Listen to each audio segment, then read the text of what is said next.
আসসালামু আলাইকুম। আজ আমি আপনাদেরকে নরম তুলতুলে মিষ্টি বানিয়ে দেখাবো। হাফ কাপ গুঁড়া দুধ, কোয়ার্টার কাপ ময়দা, 1 চা চামচ ঘি এবং হাফ চা চামচ বেকিং পাউডার এবং লিকুইড দুধ দিয়ে দুধটাকে ঠান্ডা করে নিয়েছি জাল দিয়ে। এটা দিয়ে ডোটাকে তৈরি করে নিব। তো এটাকে মেখে রেস্টে রেখে দিব 10 মিনিটের জন্য।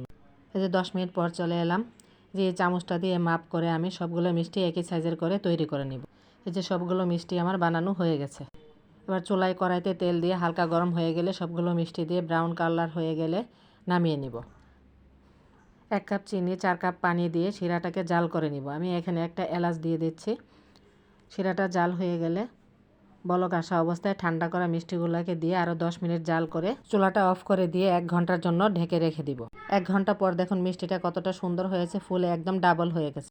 খুবই সুন্দর করে রস ঢুকেছে ভিতরে। দেখুন কতটা সুন্দর হয়েছে। ভিডিওটি ভালো লাগলে আমার চ্যানেলটিকে সাবস্ক্রাইব করে আমাকে সাপোর্ট করবেন। সবাই ভালো থাকবেন, সুস্থ থাকবেন। আল্লাহ হাফেজ।